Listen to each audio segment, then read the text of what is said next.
पांच दिन धरी ज्वर गंठी छंद समस्त दर्ज हो जाए शरीर पीड़ा हो जाए उष्णता अधिक बढ़ी जाए से समस्त को लाघव करने ये औषधीय उपचार व्यवस्था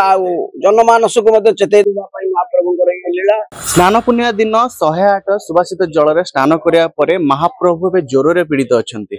से अनवसर आज षष्ठ दिन जहाँकि बड़ौड़िया मठ तरफ जहाँकि फुलुरी तेल प्रस्तुत हो महाप्रभु महाप्रभु आस्ते आस्ते सुस्थ हे विस्तृत भाव आलोचना करवा आम सहित बड़ौड़िया मठ महंत अच्छा। प्रथम तो ओडिशा भास्कर स्वागत करी प्रति वर्ष भली ए वर्ष महाप्रभु फुलुरी तेल जाए ये केबेटू प्रस्तुत हुए कौन कौन मिश्रित होता है? जय जगन्नाथ। ये गोटे वर्ष पूर्व प्रस्तुति होता है फुलुरी तेलर प्रस्तुति पूर्व वर्षर हेरा पंचमी दिन ठार प्रस्तुत होता है अनुकूल प्रस्तुत होता है एवं विभिन्न समय ऋतु अनुसार मिलुवा फूल एवं चेरमूली की पुनर्बार मुद खोल जाए माटी तलू मुद खोल जाए पुनर्बार भर्ती कर माटी मुद दि जाए गोटे वर्ष पूर्व यार प्रस्तुति आहा दुर्गुण थाए औषधीय चेरमूली तेलर पुष्पर जहाँ दुर्गुण सब भूमि माँ हरण कर से सुवासित तैल भाव गोटे वर्ष पर सुवासित तैल भाव प्रस्तुत हो महाप्रभु प्रेरण करा जाए महाप्रभु लगी हूँ महाप्रभु लगी है अनवसर पंचम दिन से सुस्थता अनुभव करती। आज महाप्रभु पट्टीदियंकर जिते मध्याह्न धूप सर दैता प्रवेश समय पूर्व आम खबर आसला आम नहीं बड़ौड़िया मठरू सतर्कतार सहित जगुआली चारिपटे जगुआली रही नहीं आम पहुंचे था श्रीमंदिर मंदिर कमांडर एवं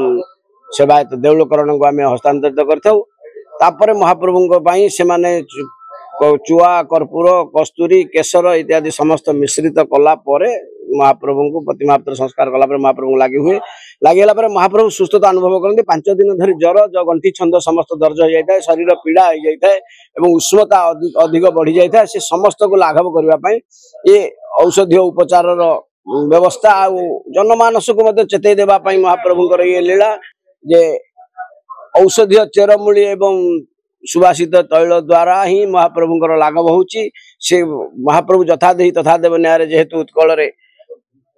दारु ब्रह्म रूप ब्रह्म नारायण रूप से मानवीय लीला करुँच से लीला से आम मानव समाज को से चेतना दौरान अत्यधिक गरम समय अत्यधिक ठंडा खाइबा एवं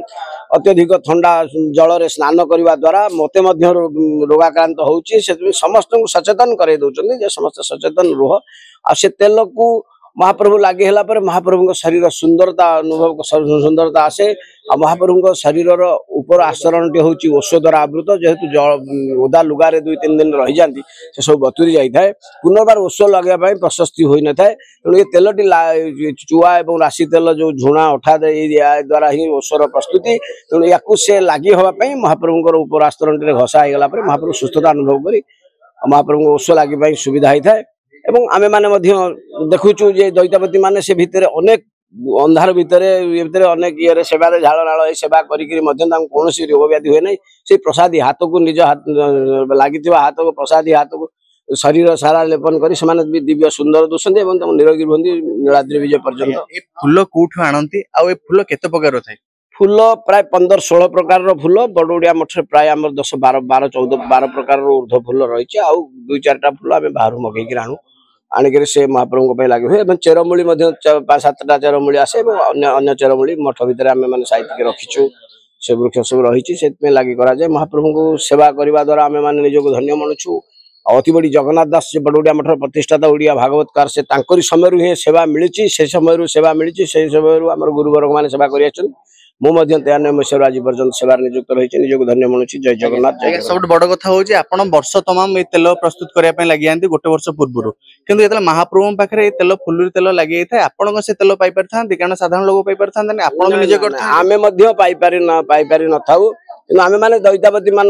मठर जो दैता अच्छा जी सेवक मठर जी सेवा अच्छे सेवा कलापर आसी सेवा करते एटी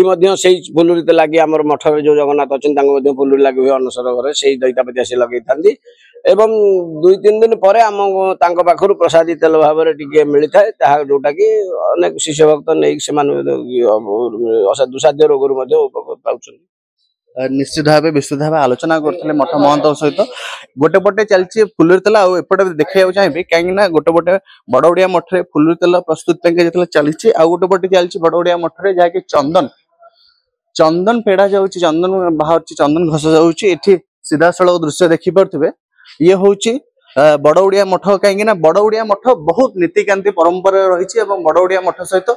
बहुत गुड़े श्रीमंदिर सहित नीतिकांति जड़ित और बड़ ओडिया मठ जहाँकि गुप्त सेवा भी करथांती फुलुरी तेल जहाँकि सी भी एक गुप्त सेवा एवं एठी देखि पारथबे जहाँकि बड़ ओडिया मठ तरफ आज हला फुलुरी तेल जीव एवं चंदन भी प्रस्तुत होउचे एठी जहाँकि बड़ ओडिया मठर सेवक माने एठी चंदन हला ये प्रस्तुत करछन्ती आज होउची अनसरर षष्ठ दिन एवं 108 सुभाषित गड़ु जल स्नान करिया परे महाप्रभु जेतले ज्वर पीड़ित होता सेतले महाप्रभुंकर गुप्त उपचार होता है एवं पंचम दिन में आज महाप्रभुंकर जो जाइए फुलुरी तेल जाइए एवं से फुलुरी तेल जहाँकि महाप्रभु लगे था सुस्थ आस्ते आस्ते आस्ते आस्ते सुस्थ होता बड़ ओडिया मठ तरफ प्रति वर्ष भली गोटे वर्ष पूर्व जो फुलुरी तेल प्रस्तुत होता है माटी तले रही है माटी तलू आज बाहर था महाप्रभु ये गुप्त सेवा ये समस्त देखी पारती यह गुप्त सेवा मठ महंत मठर जो सेवक अच्छा से सेवा करते या भितर जहाँकि चंदन प्रस्तुत होइचे महाप्रभु उद्देश्य सीधा सड़क दृश्य देखते ये हूँ बड़ ओडिया मठ जहाँकि प्रति वर्ष भली ए वर्ष महाप्रभु सेवा निजक सामिल कर प्रति वर्ष भली फुलुरी तेल और चंदन भी प्रस्तुत होची। पुरी सरोज कुमार मल्लिक रिपोर्ट ओडिशा भास्कर।